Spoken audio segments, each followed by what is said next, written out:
तो जो आज का जो चैप्टर है वो जो बहुत इम्पोर्टेंट, आज जिसका माइक चालू है वो माइक बंद कर दे प्लीज़। जो वेरोनिका ऑफिसनालिस है उसके बारे में आज डिस्कस करेंगे। क्या है इसमें कॉमन नेम, इसको हेल्थ स्पीड वेल बोलता है। कॉमन नेम इसको हेल्थ स्पीड वेल। अब इसमें ही नाम से समझ लीजिए कि वो क्या बोल रहा है वो, यानी स्पीड का मतलब स्पीड, किसी भी चीज़ को स्पीड करना।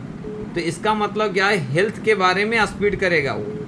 ठीक है, तो वो चीज़ में देखेंगे कि वेरोनिका मुख्य रूप से यूरोपियन प्लांट है। यह वेस्टर्न एशिया, जम्मू कश्मीर और लद्दाख में पाया जाता है।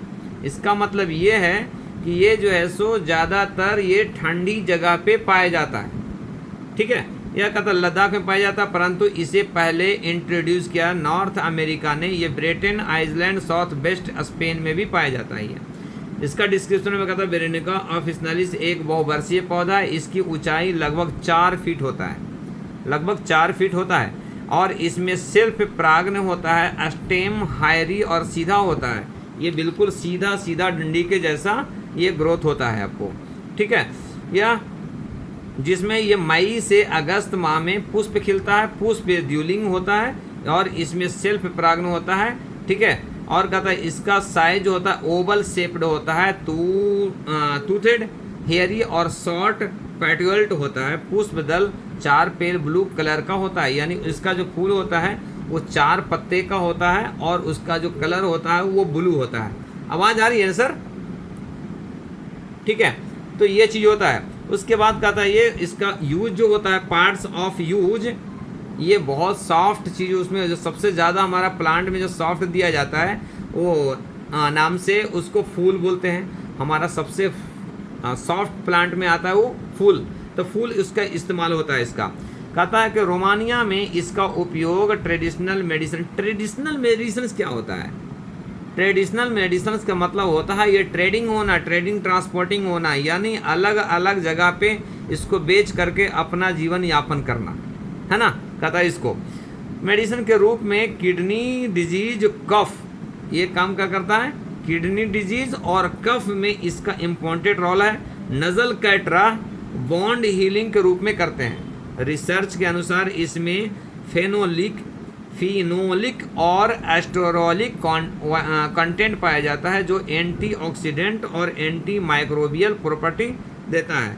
फेनोलिक कंपाउंड के साथ ही फाइटोएस्ट्रॉइडल, क्यूमेरिक एसिड, फ्यूरिक एसिड और ल्यूटेडाइन, लिपिसिडीन या बीटा एस्ट्रॉइडल, यानी इतने केमिकल इसमें पाया जाता है कि जो हमारा एंटीसेप्टिक और anti microbial plus kidney disease plus respiratory tract infection में इसका मेन अहम रोल माना जाता है। इसी के बिहाफ पे हमारा जो है सो S1 में इसका बड़ा रोल माना जाता है कि जो वेरोनिका ऑफिसनालिस को ऐड करने के बाद हमारा किडनी डिजीज में भी यूज कर सकते हैं। जैसे में हम अगर किडनी फेलुअर के, आज हमारे अशोक जी से बात हुई थी किडनी के रिलेटेड से, तो उसमें मैं बताया था कि S6 का 1000 देना है। कोई भी अगर किसी को क्रेटिनाइन अगर बढ़ रहा है, किडनी फेलुअर के चांस हो रहा है, तो S6 का 1000 3 डोज बहुत इम्पॉर्टेंट रोल होता है, क्योंकि इसमें एक जो मेडिसिन है वेरोनिका ऑफिसनालिस, ऐसा तो किडनी के लिए जो हमारा मेन जो रोल होता है वो जो होता है सो हमारा कौन सा होता है आपको सोलिडागो जो एक प्लांट होता है कि जो हमारा किडनी पे विशेष काम करता है, और वेरी वेलग्रीज भी हमारा किडनी पे भी अच्छा काम करता है। ठीक है, कहता है ये स्टार्टर पाया जाता है। वेरोनिका का उपयोग टॉनिक के रूप में किया जाता है। ये अधिक पसीना निकालता है। क्या करता है? अधिक पसीना निकालता है। तो अधिक पसीना निकालने का मतलब होता है हमारी बॉडी को डिटॉक्सिफिकेशन करना, यानी टॉक्सिन को बॉडी से बाहर निकालना। जब हार्ड वर्क करते हैं तो हमारी बॉडी से स्वेटिंग जब बाहर निकलता है तो हमारी बॉडी को एक तरह से एक्टिविटी महसूस होता है, यानी एक्टिव महसूस होता है। जब हम जिम को जाते हैं या ईयरली वॉकिंग पे जाते हैं, जब बॉडी में से मॉर्निंग स्वेटिंग जब बॉडी से आउट होता है तो अपने आप को बॉडी से हल्का फील करते हैं, यानी जितने भी अंदर से पोर जो आता है स्वेटिंग ग्लैंड का जो ग्लैंड होता है उसका सिक्रेशन जब बेहतर होता है तो उसमें न्यू सिक्रेशन होने के लिए जब अटैच होता है तो हमारा ये बॉडी बिल्कुल लाइटेड महसूस करता है और इनर्जीमेंट फील महसूस करता है। तो ये वेरोनिका ऑफिसनालिस जो एक ऐसा प्लांट होता है कि जो हमारा स्वेटिंग को निकालने में काम आता है। अब बताइए, स्वेटिंग को निकालने के लिए तो हमारे जब किसी को हाथ में स्वेटिंग आता है, हमारे भी देखो कुछ ना कुछ स्वेटिंग आता है, तो स्वेटिंग आता है तो हमारे दो तरह का स्वेटिंग होता है। एक होता है स्वेटिंग कि नॉर्मली किसी चीज़ को कस के अगर पकड़े हुए स्वेटिंग आया, वो अलग होता है। और एक होता है कि ऐसा ही अगर पानी मतलब यानी ऐसे हाथ अगर थोड़ा भी ठंडा हो या गर्म हो, कहीं पे भी उसका स्वेटिंग आना शुरू हो जाता है, एक वो कंटेन होता है। तीसरा कंटेन होता है कि किसी डर या खौफ के कारण भी स्वेटिंग आता है। तो डर या खौफ के स्वेटिंग आएगा तो वो पूरी बॉडी से आएगा, वो आपको सिबोरिया नहीं कहलाएगा। लेकिन जो हाथों में और पैरों में जो स्वेटिंग आता है तो उस डिजीज को हम सिबोरिया कहते हैं।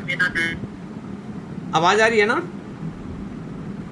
ठीक है, तो वो स्वेटिंग के रूप में मतलब यानी हमारा ये कहा जाता है। तो हमारा वेरोनिका ऑफिसनालिस जो है सो हमारी बॉडी से स्वेटिंग निकालने के में भी आपको अहम रोल दिया जाता है इसका। ठीक है, वेरोनिका ऑफिसनालिस का उपयोग टॉनिक के रूप में किया जाता है। अधिक पसीना निकालता है, मेटाबॉलिज्म को इंक्रीज करता है। इसके गार्गल का उपयोग टॉन्सिलाइटिस, लारेंजाइटिस, स्टोमाटाइटिस के में करते हैं। यह एक ब्लड प्यूरिफिकेशन रेमेडीज है। अभी क्या बोले हम कि जब हमारी बॉडी में आपको स्वेटिंग निकलता है तो बॉडी हमारा डिटॉक्सिफिकेशन हो जाता है और हमारी बॉडी में स्किन का पूरी इन्फेक्शन बाहर निकलता है।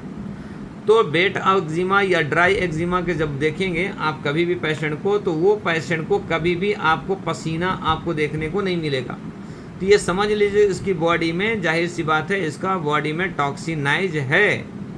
आइए, टॉक्सिन को निकालने के लिए हमारी बॉडी में भगवान नेचर ने कई जगह से रास्ता बताया है कि टॉक्सिन को बाहर निकालने के लिए। सबसे पहला यूरिन होता है, फिर आपको स्टूल होता है, प्लस दूसरा हमारा म्यूकस मेम्ब्रेन नाक से होता है, स्पीड के थ्रू से होता है, लास्ट में हमारा होता है सो आपको पसीने के थ्रू से बॉडी से बाहर निकलता है, ये भी टॉक्सिन होता है। ठीक है, कहता है उसके बाद वेरोनिका ऑफिसनालिस का चिकित्सा के रूप में उपयोग lungs disease, respiratory tract, stomach, intestine, gastro intestine tract, kidney और bladder disease, urinary tract, gout, rheumatism, muscles and joint pain, rheumatism, loss of appetite, liver problem, speech disease में भी ये काम करता है। ठीक है, स्पीच डिजीज का मतलब यह था हमारा माउथ कैविटी में एक जो बारीकी जो नर्व होता है जो टंग से और नीचे से जो अटैच होता है, उस चीज़ को इलास्टिसिटी मजबूत हो जाता है। कोई बच्चा देखते हैं बोलते बोलते मतलब हकलाता है तो क्या होता है, जितना सॉफ्टनेस आना चाहिए उतना सॉफ्ट नहीं आता है, जिसके कारण से स्पीच डिसऑर्डर में भी ये प्रॉब्लम होता है। तो हमारा वेरोनिका ऑफिसनालिस या स्पीच डिसऑर्डर में भी तो S5F1WRE अगर देते हैं तो स्पीच डिसऑर्डर में भी ये काम करता है ये।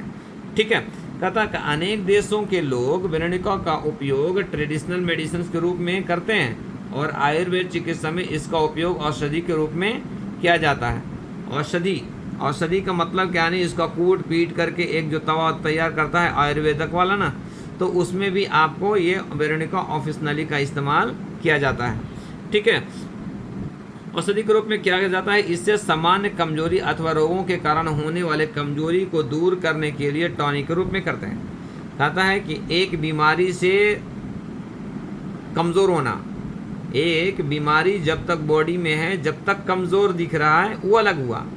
दूसरा होता है जैसे किसी को अगर मलेरिया हो गया तो मलेरिया को डिजीज़ को ठीक करने के बाद भी उनके पास बॉडी में बहुत ज़्यादा वीकनेस होता है।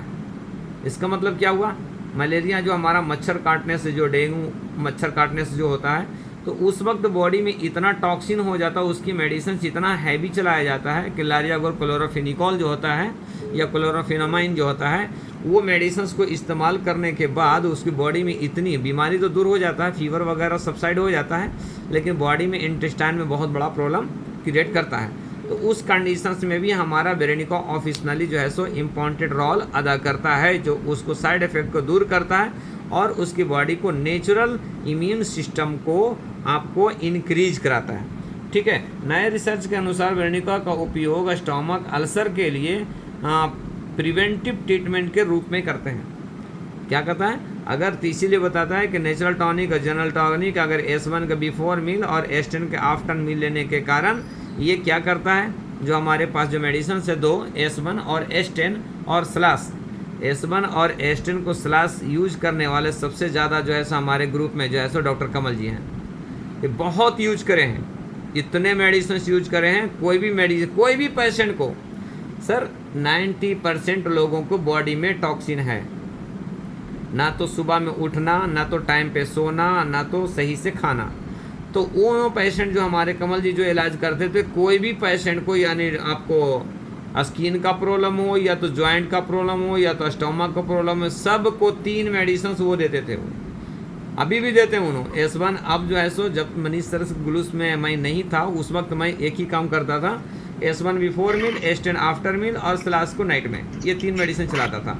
अब जो मैं चला रहा हूँ आपको जनरल टॉनिक और नेचुरल टॉनिक है ना, और उसके साथ में मतलब कि जब यूज करता हूँ तो इसका, तो इसीलिए इस चीज़ को मेडिसिन जो है सो हमारा क्या है भाई, प्रिवेंटिव के तौर पे हमारा माउथ अल्सर, पेप्टिक अल्सर, तो ये लफ्ज ये कहा जाता है कि हमारा S1 और S10 कोई डिजीज को रेडिकल क्योर तो नहीं कर सकता है या लॉन्ग टाइम तक आने के बाद कर सकता है, लेकिन ये इतना तो जरूर देखने को मिलेगा कि जो बीमारी आने वाला है, अगर उस बीमारी को अगर दरवाजे पे दस्तक दे चुका है, अगर इस चीज़ को अगर इस्तेमाल करेंगे तो वो बीमारी आपको दस्तक से अंदर नहीं आएगा। तो प्रिवेंटिव का मतलब ये हुआ कि ना जो कोई बीमारी आने वाला है अगर उस वक्त हम लेना अगर शुरू कर दें, जैसे डायबिटिक, किसी को प्री डायबिटिक आ गया है, जैसे 180 आपको डायबिटिक रहना चाहिए और उसका 200 या 210 आ गया है, तो उस वक्त अगर हम S1 और S10 का अगर बिफोर अगर आफ्टर मील स्लास लेंगे तो 100% आपको रिवर्स हो जाता है। तो ये कहने का मतलब ये है कि हमारा इसमें दिया गया है कि ये नए रिसर्च में आपको वेरोनिका ऑफिसनालिस का प्रिवेंटिव के तौर पे माउथ कैविटी, ओरल कैविटी के आपको गट सिस्टम में पूरे को प्रिवेंटिव डिजीज़ को कवर करता है। अब गट सिस्टम में हमारा जितना भी आपको इनटेक से ले करके आउट टेक तक, मतलब यानी जितना भी है माउथ से लेकर रेक्टम तक सभी को जो है सो प्रिवेंट करता है, यानी कोई भी डिजीज़ को होने से वो रोकता है। इसीलिए इस डिजीज़ के लिए हमारा वेरोनिका ऑफिसनालिस बहुत इम्पोर्टेंट माना जाता है। अमेरिका और यूरोप के निवासी इस चाय का उपयोग करते हैं क्योंकि इसमें ओमेगा 3 और फैट एसिड है। इसीलिए ये हमारा अगर D2 में अगर लेते हैं S2 को, तो S2 में भी वेरोनिका ऑफिसनालिस है, ठीक है।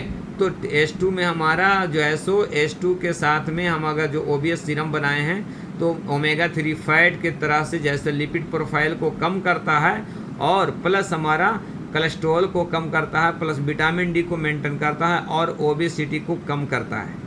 तो ओमेगा 3 फैट को ये बढ़ाता है, यानी आपको हमारा ये जो है सो वेरोनिका ऑफिसनालिस है तथा जो स्वास्थ्य को बनाए रखने में सहायक होता है, यानी हर इंसान को ओमेगा 3 फैट लेने का अनुमति डॉक्टर देते हैं, ठीक है। इसलिए कि यानी इसका काम बहुत इंपॉर्टेंट, जब देखिएगा कोलेस्ट्रॉल का या ओबेसिटी का या तो फिर फैट मेटाबॉलिज्म का देखेंगे तो ओबेसिटी में इसका ओमेगा 3 फैट का बहुत बड़ा रोल दिया जाता है। इसलिए इसको आपको हर हाल में इसको लेना चाहिए। प्लस ये स्किन की बात आया था तो हमारा वेरोनिका ऑफिसनाली एक अहम रोल, लिकोडर्मा में इसका बड़ा रोल है। लेकिन हमारे पास यही है कि हमारा 114 प्लांट का अगर एक्सट्रैक्ट अगर रखा जाए, अगर 38 मेडिसिन के साथ में 114 प्लांट का एक्सट्रैक्ट अगर रखा जाए और उसके हिसाब से अगर दिया जाए तो और बहुत अच्छा काम करेगा।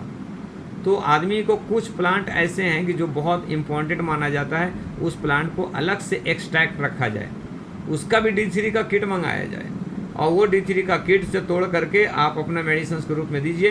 तो देखिए कि हर प्लांट में कुछ ना कुछ एक डिजीज का उसमें अहम रोल है, मेन रोल होता है। अगर वो मेन रोल को हम अगर देखेंगे और मेन रोल के हिसाब से अगर हम इस्तेमाल करेंगे तो जाहिर सी बात है कि मतलब नहीं हमारा, अब जैसे कोई आदमी पॉइजनस खा लिया, तो पॉइजन खा लिया है तो हमारा उसके लिए तो मेन रोल हमारा कौन सा मेडिसिन है, नक्सवोमिका। लेकिन नक्सवोमिका के साथ में हमारे पास मिला हुआ मेडिसिन क्या है भाई, हमारा 8 प्लांट और मिला हुआ था, कुछ ना कुछ उसका पावर को डिस्ट्रक्शन करेगा और अपना पावर को ऑब्जर्व करेगा। लेकिन हमको सिर्फ चाहिए वो पावर नहीं, सिर्फ हमको चाहिए पॉइजन को बाहर निकालने के लिए। तो उस वक्त हमारा मेन मेडिसिन एक ही होना चाहिए जो नक्सवोमिका होना चाहिए, जो अलग से हमारे को नहीं मिलता है। नहीं मिलने के कारण क्या है, किसी भी जहर को बॉडी से निकालने में हमारे को टाइम लग जाता है। अगर उस वक्त हमारा अगर नक्सवोमिका अगर सेपरेटली अगर रहा तो उस वक्त हमारा को बहुत ज़्यादा फ़ायदा करेगा। उसी तरह से अगर एसिडिटी की बात करते हैं तो एसिडिटी में आपको हमारा सबसे बड़ा अहम रोल है जो है सो सभी प्लांट को ऐड करते हुए इम्पॉर्टेंट रोल जो है सो वो हमारा है सो लाइकोपोडियम है। लाइकोपोडियम इतना अच्छा मेडिसिन्स एसिडिटी के लिए कोई नहीं है। ग्लैंड पे काम करने के लिए लाइकोपोडियम से बेहतर कोई मेडिसिन नहीं है। जॉइंट से रिलेटेड रेयोमेपेलमेटम के थ्रू से काम करने वाला कोई मेडिसिन नहीं है। किडनी पे काम करने वाला बेरबरी वेलग्रीज के जैसा कोई काम नहीं है। अब सोच लिया स्टोन तोड़ने के लिए हमारा बेरबरी वेलग्रीज होना ही होना है, लेकिन हमारे पास ये मिक्स रहने के कारण जो है सो कुछ ना कुछ मतलब कि इसमें अलग से एक्शन आता है। तो मैं तो ये चाहूँगा कि कुछ प्लांट ऐसे हैं जब से कम ज़्यादा तो नहीं 20 प्लांट का अलग से एक्सट्रैक्ट रखना है।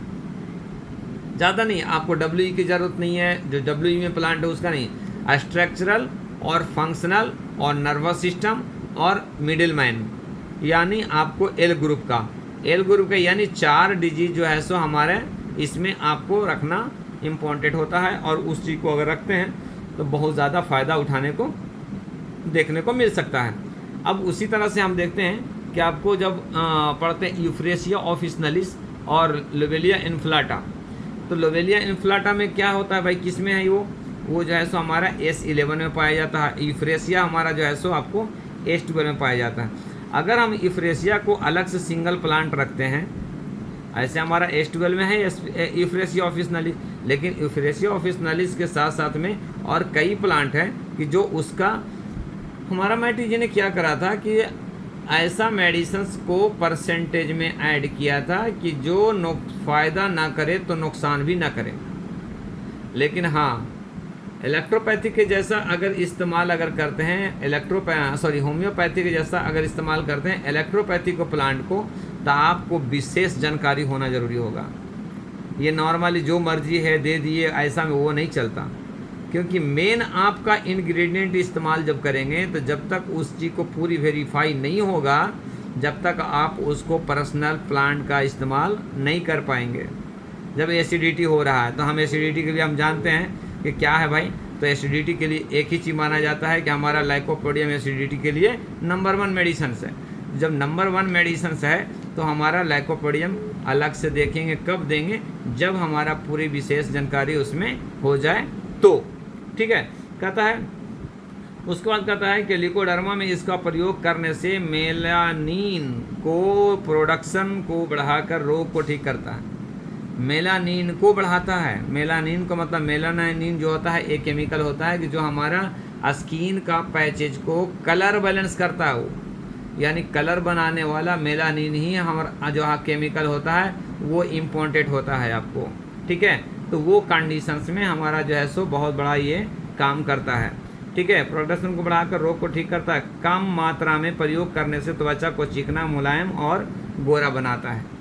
आप अगर ज़्यादा मात्रा में देंगे तो आपको ये स्किन को रफनेस को बढ़ाएगा, और कम मात्रा में जब देते हैं तो ये चीज़ को ग्लोइंग करेगा, यानी मॉइस्चरिंग करेगा, फेस को ग्लो को बढ़ाएगा, लाइट को बढ़ाएगा, चमकीला बनाएगा। और ये जो बेरेनिका ऑफिसनलिस है, यानी ये जो है सो हमारा इलेक्ट्रोहोम्योपैथिक में S1 में भी है 10% और S2 में है 5%।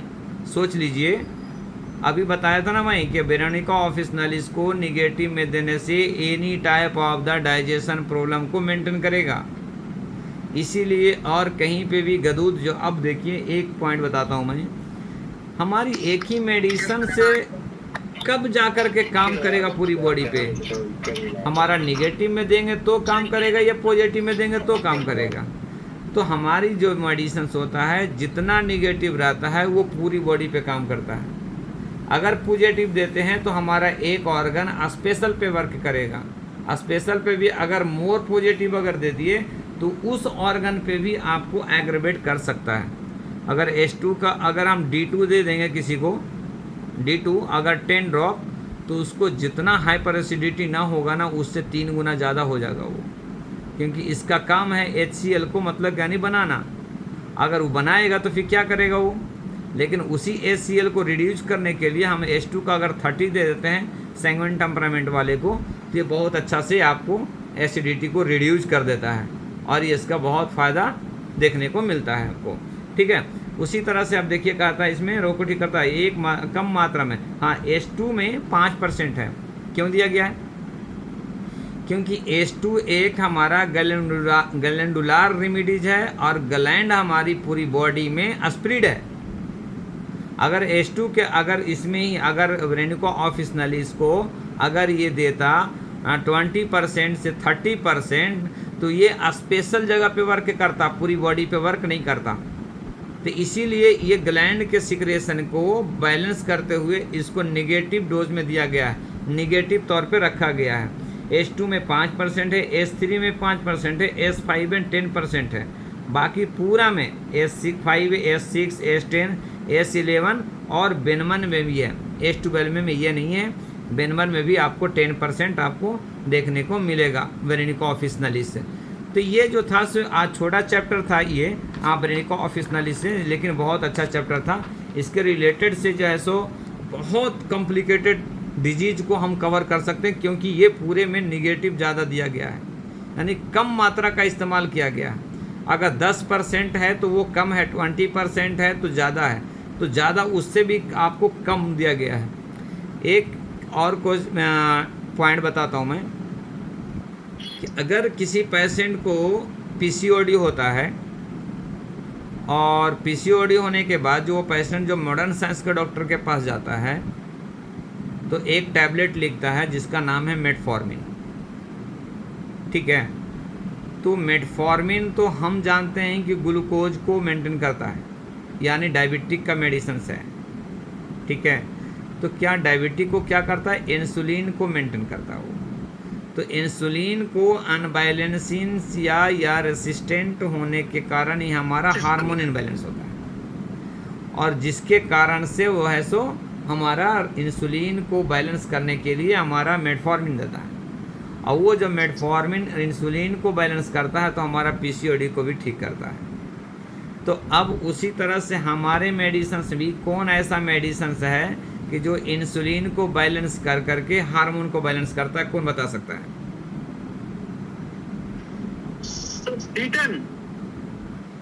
इंसुलिन को बैलेंस करते हुए कौन सा है कि जो हार्मोन को बैलेंस करता है? 315 सर। और कोई एनी पर्सन?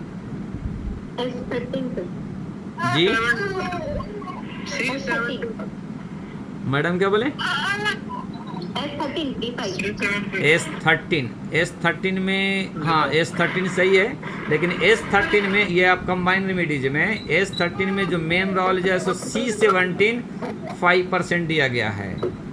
तो मेरा कहने का मतलब था कि हमारा जो सिंगल रेमिडीज में आता है तो C17 जो एक ऐसा मेडिसिन है कि जो डायबिटीज को रेसिस्टेंट को इंसुलिन को रेसिस्टेंट करने के बाद हमारा पीसीओडी को बैलेंस करता है। ये बहुत बड़ा चैप्टर है, ये कितनी बड़ी क्वेश्चन था ये, तो मैं C17 मैडम जवाब दिए। तो ये C17 एक ऐसा मेडिसिन है कि जो हमारा इंसुलिन को रेसिस्टेंट को मेंटेन करता है।